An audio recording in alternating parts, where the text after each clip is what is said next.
శ్రీమాత్రే నమ. జయ గురు దత్తాత్రేయ నమ.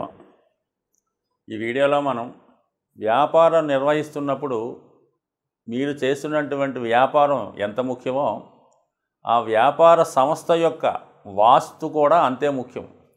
మీరు ఎంత గొప్ప వ్యాపారం చేసినా మీరు చేస్తున్నటువంటి వ్యాపార సంస్థ యొక్క వాస్తు సరిగ్గా లేనప్పుడు ఖచ్చితంగా ఏదో ఒక కారణం వల్ల ఆ సంస్థ ఇబ్బంది పడడం జరుగుతూ ఉంటుంది.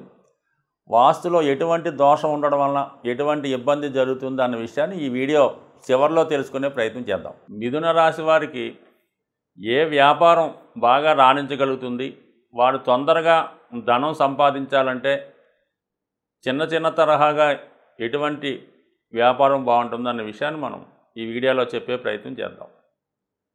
మిథున రాశి వారికి మనకి బుధుడు అధిపతి కాబట్టి బుధుడుకు సంబంధించినటువంటి వ్యాపారాలు వృత్తులు వీళ్ళకి కలిసి వస్తాయి. అంటే బుధుడు అతి శీఘ్రంగా ప్రయాణించే గ్రహం అవటం వల్ల తొందరగా ధనం సంపాదించాలని కోరుకుంటుంటారు. అంటే చిన్న చిన్న ఐడియాలతో వీళ్ళు తొందరగా కోటీశ్వరాలు అవ్వాలని ప్రయత్నం చేస్తూ ఉంటారు. ఈ ప్రయత్నంలో ఎక్కువగా మీడియేటర్గా ఉంటారు.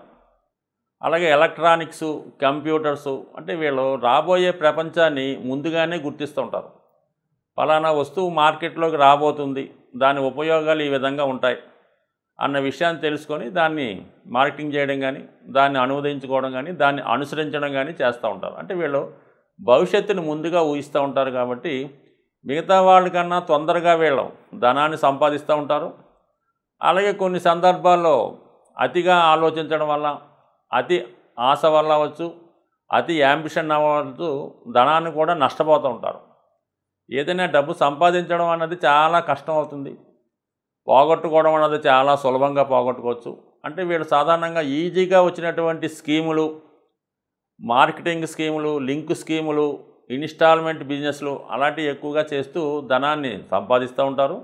ఫర్ ది సేమ్ టైం నష్టపోతూ ఉంటారు. అయితే మనం వివరాల్లోకి వెళితే మిథున రాశి వారికి ఓవరాల్గా కలిసి వచ్చే బిజినెస్ ఈ మీడియా, ప్రెస్ అంటే పేపర్ అవ్వచ్చు, ప్రస్తుతం ఉన్నటువంటి న్యూస్ ఛానల్ అవ్వచ్చు, అలాగే యూట్యూబ్లో న్యూస్ రంగం అవ్వచ్చు, ఏదైనా ప్రచార రంగానికి వీళ్ళు చాలా ప్రాముఖ్యత ఇస్తూ ఉంటారు. అంటే వీళ్ళు ఎంత తొందరగా తెలుసుకుంటారో ఆ తొందరగా అందరికీ విషయాన్ని చెప్పే ప్రయత్నం చేస్తుంటారు కాబట్టి న్యూస్ ఛానల్స్ బాగా రాణిస్తూ ఉంటాయి.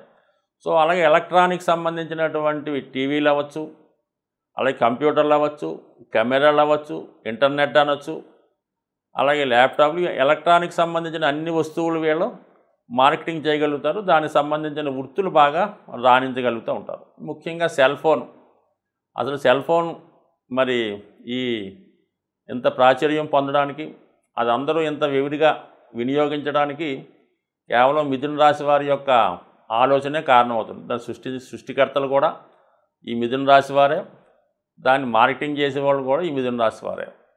అలాగే ఎప్పటికప్పుడు ఒక ఫోన్ ఉన్న కొత్త ప్రొడక్ట్ రాగానే దాన్ని మళ్ళగా కొత్తగా కొంటూ దాన్ని ఎంకరేజ్ చేసేవాళ్ళు కూడా వీళ్ళే. అందువల్ల ఏంటంటే వీళ్ళ అంత మార్కెటింగ్ రంగం, కమ్యూనికేషన్స్, మీడియా బాగా రాణిస్తారు.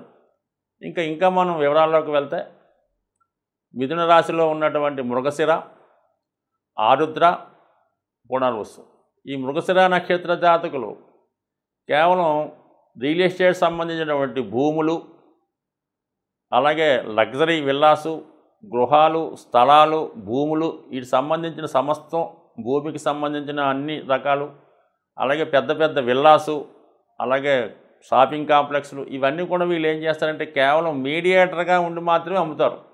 ఎక్కడా కొనరు, ఎక్కడా పెట్టుబడి పెట్టరు. కేవలం ఒక చోట ఉన్నదాన్ని జాగ్రత్తగా దాన్ని మార్కెటింగ్ చేసి వీళ్ళు కొంత కమిషన్ తీసుకొని ఎక్కువగా విదేశంలో ఉన్న వాళ్ళకు, సిటీలో ఉన్న వాళ్ళకు, బాగా డెవలప్ అయిన వాళ్ళకి వాళ్ళ యొక్క ప్రోడక్ట్ని అమ్మి పెడతా ఉంటారు. ఎక్కువ మొత్తంలో కమిషన్ తీసుకుంటూ ఉంటారు. అలాగే ఒక వెంచరు తయారు చేసినప్పుడు దాన్ని బ్రోచర్ సృష్టించడం కానీ, దాన్ని మార్కెటింగ్ చేయడం కానీ, దాన్ని బాగా పబ్లిసిటీ చేయడం కానీ వీళ్ళు బాగా నిష్ఠాతులై ఉంటారు. కాబట్టి మరి ఏదన్నా ఇలాంటి రియల్ ఎస్టేట్ సంబంధించిన ఇంప్రూవ్మెంట్ చేయడం, ఒక ప్రోడక్ట్ని మార్కెట్ చేయడం, ఒక సినిమాని కానీ మార్కెటింగ్ చేయడంలో వీళ్ళు బాగా రాణించగలుగుతుంటారు. సో అలాగే ఆరుద్ర నక్షత్ర జాతకులు, సో దీనికి రాహు అధిపతి, అలాగే మరి రుద్రుడు దీని అధినేత అవ్వడం వల్ల వీళ్ళు చాలా వరకు ఓవర్సీస్ బిజినెస్లు ఎక్కువగా చేయగలుగుతూ ఉంటారు. అంటే ఖండాంతరాలు దాటి ఒక ప్రోడక్ట్ని ఒక దేశం నుంచి వేరే దేశంలోకి ఎక్స్పోర్ట్ ఇంపోర్ట్ చేయడం, అక్కడ కనుక్కున్నవి కొత్తగా వచ్చిన వస్తువులు ఇక్కడ ఇంపోర్ట్ చేయడం, ఈ విధంగా ఎక్స్పోర్ట్ అండ్ ఇంపోర్ట్లో ఉంటారు.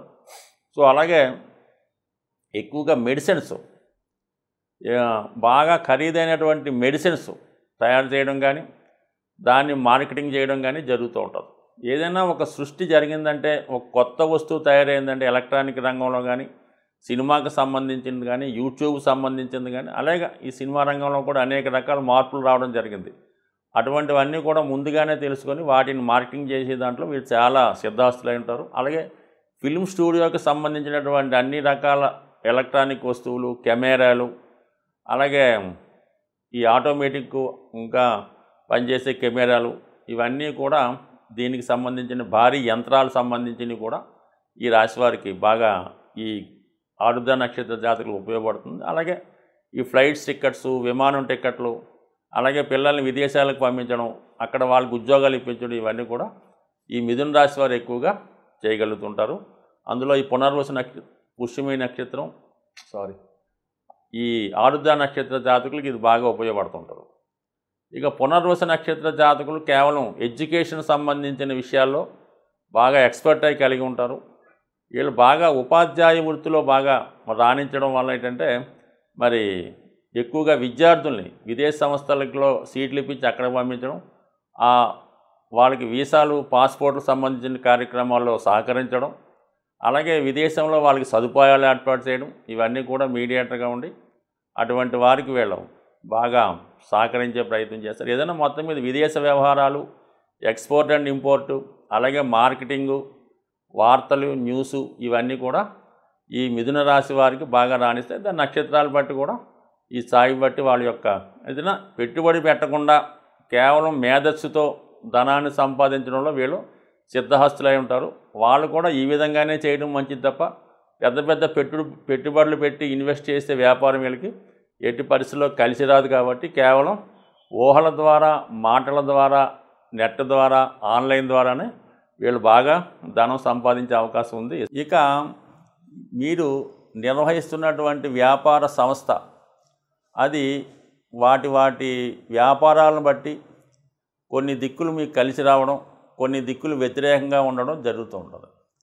సాధారణంగా చిన్న చిన్న వ్యాపార సంస్థలు నిర్వహిస్తుంటారు. అంటే ఒక షోరూమ్ లాగో, ఒక షట్టర్ లాగో చేస్తున్న వాళ్ళకి సాధారణంగా వీళ్ళు చేస్తున్నటువంటి వ్యాపారం సంబంధించినంత వరకు, అంటే అది కిరాణా షాప్ అవ్వచ్చు, ఫ్యాన్సీ షాప్ అవ్వచ్చు, బట్టల షాప్ అవ్వచ్చు, ఏదైనా సరే దానికి సంబంధించినటువంటి షాపులే ఆ పక్కన కానీ ఈ పక్కన కానీ ఎదురుగుండా కానీ ఉండడం చాలా శ్రేయస్కరంగా ఉంటుంది. సాధారణంగా ఇది ఈ విధంగా జాగ్రత్తలు తీసుకోవాలి. చేస్తున్నటువంటి వ్యాపార సంస్థకి ఎటువంటి వీధిపోట్లు లేకుండా ఒకటి జాగ్రత్త పడాలి. 4 దిక్కులు కూడా కరెక్ట్గా ఉండాలి. సాధారణంగా యజమాని ప్రవేశించే దిక్కు ఉచ్చ దిక్కు నుంచి ముందుకు వెళ్ళడం ఉండాలి. అది తూర్పు ఫేసింగ్ అయినప్పుడు తూర్పు ఈశాన్యం గుండా యజమాని వెళ్ళాలి. అలాగే షట్టర్ ఓపెనింగ్ కూడా తూర్పు ఈశాన్యం ముందు ఓపెన్ చేయవలసి ఉంటుంది. అలాగే దక్షిణంలో ఓపెనింగ్ రోడ్ ఫేసింగ్ ఉన్నప్పుడు దక్షిణ ఆగ్నేయం గుండా ప్రవేశం ఉండాలి. అలాగే ముందుగా షట్టర్ దక్షిణాగ్నేయంలో ఓపెన్ చేయాలి. అలాగే ఉత్తర ఫేసింగ్ అయినప్పుడు ఉత్తర ఈశాన్యం ముందుగా ఓపెన్ చేయాలి. పడమర అయినప్పుడు పడమర వాయువు ముందుగా ఓపెన్ చేయాలి. అలాగే క్లోజ్ చేసినప్పుడు ఆ డోర్ చివరిగా క్లోజ్ చేయడం జరుగుతూ ఉండాలి. సో అలాగే ఈశాన్యం ఏమాత్రం ఇబ్బంది ఉన్నా, బరువులైనా, కట్టైనా మీరు అక్కడ వ్యాపారం ఎంత చేసినా కూడా మీకు ఆ వ్యాపారంలో ధనం కనబడదు. చివరికి అప్పులు మిగులుతూ ఉంటాయి. వాయువు దోషం ఉండడం వల్ల ఖచ్చితంగా వ్యాపార సంస్థలో మరి అరువు పట్టుకెళ్ళిన వాడు తిరిగి డబ్బులు ఇవ్వకపోవడం వల్ల దివాలా తీయచ్చు. మీ సంస్థలో ఉన్న వాళ్ళే మీ ధనాన్ని దుర్వినియోగం చేయడం, అంటే వ్యాపారంలో దొంగతనాలు జరగడం, దొంగ అకౌంట్లు తయారు చేయడం, డబ్బు సరిగ్గా జమ చేయకపోవడం, అంటే ఈ విధమైనటువంటి ఆర్థికపరమైనటువంటి అవకతవకలు మీకు తెలియకుండానే మీ సంస్థలో జరగడం వల్ల ఈ వాయువు దోషం వల్ల జరిగే అవకాశం ఉంది. ఆ కారణం వల్ల సంస్థ దెబ్బతినే అవకాశం ఉన్నది. ఇక ఆగ్నేయ దోషం ఉండడం వల్ల ఏంటంటే సంస్థలో పార్ట్నర్స్ మధ్య విభేదాలు రావడం, ఆ షాపులో పనిచేసే వర్కర్లకి యజమానికి సరైన అవగాహన లేకపోవడం, పరస్పరం తగులాడుకోవడం వల్ల వచ్చిన కస్టమర్స్ వెనక్కిపోవడం జరుగుతూ ఉంటుంది. అలాగే నైరుతి ఫాల్ట్గా ఉండడం వల్ల, దేశంగా ఉండడం వలన యజమాని సరైనటువంటి అవగాహన లేకపోవడం వల్ల, సరైనటువంటి క్రమశిక్షణ లేకపోవడం వల్ల, అతని బలహీనతల వల్ల వ్యాపారాన్ని సరిగ్గా నిర్వహించలేకపోతుంటాడు. ఏదో ఒక వీక్నెస్ ఉంటుంది. ఆ కారణం వల్ల ఏంటంటే అతను వ్యాపార సంస్థని వర్కర్స్కి అప్పచెప్పి ఇతరుల మీదకి బయటికి వెళ్ళిపోతుంటాడు. ఈలోగా వర్కర్స్ దాన్ని సవ్యంగా నిర్వహించలేకపోవడం వల్ల చివరికి ఆ వ్యాపార సంస్థ దివాళా తీసే అవకాశం ఉంటుంది. ఖచ్చితంగా మీరు చేసుకున్నటువంటి వ్యాపార సంస్థ కానీ, అది ఆఫీస్ కానీ, పెద్ద గోడౌన్ కానీ, పెద్ద ఫ్యాక్టరీ అయినా సరే, ఏ మూలలో కూడా ఖచ్చితంగా ఈశాన్యం, ఆగ్నేయం, వాయువు అన్నీ ఖచ్చితంగా ఉండాలి.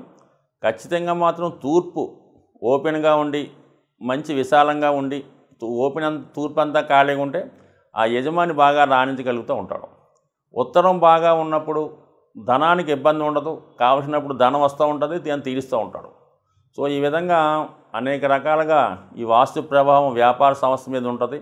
కానీ చాలా సందర్భాల్లో, కొన్ని సందర్భాల్లో ఈ వ్యాపార సంస్థ యొక్క వాస్తు బాగులేనప్పుడు కూడా 2-3 సంవత్సరాల పాటు, 4-5 సంవత్సరాల పాటు బాగా వెళ్తూ ఉంటుంది. కానీ సడన్గా ఆల్ ఆఫ్ ది సడన్గా ఏదో ఒక ప్రాబ్లం వల్ల ఆ సంస్థకి ఇబ్బంది కలగడం జరుగుతూ ఉంటుంది. సో అందువల్ల ఏంటంటే వాస్తు బాగున్నా కూడా, మరి వాస్తు బాగులేనప్పుడు కూడా కొంతమందికి నడుస్తూ ఉంటాయి. అది కేవలం అది ఆ వ్యాపార యజమాని యొక్క అదృష్టాన్ని బట్టి ఆధారపడి ఉంటాయి. ఈ విధంగా ఖచ్చితంగా వ్యాపారం నిర్వహిస్తున్న వాళ్ళు చేస్తున్నటువంటి వ్యాపార సంస్థ వాస్తు, అలాగే వాళ్ళు ఉంటున్నటువంటి గృహ వాస్తు, అలాగే వాళ్ళు ఏదైనా స్థిరాస్తి కొనుక్కుంటే దాని వాస్తు అన్నీ కరెక్ట్గా పాటించినప్పుడు జాతకుడు దినదిన అభివృద్ధి చెంది బాగా సంపాదించే అవకాశం ఉంది.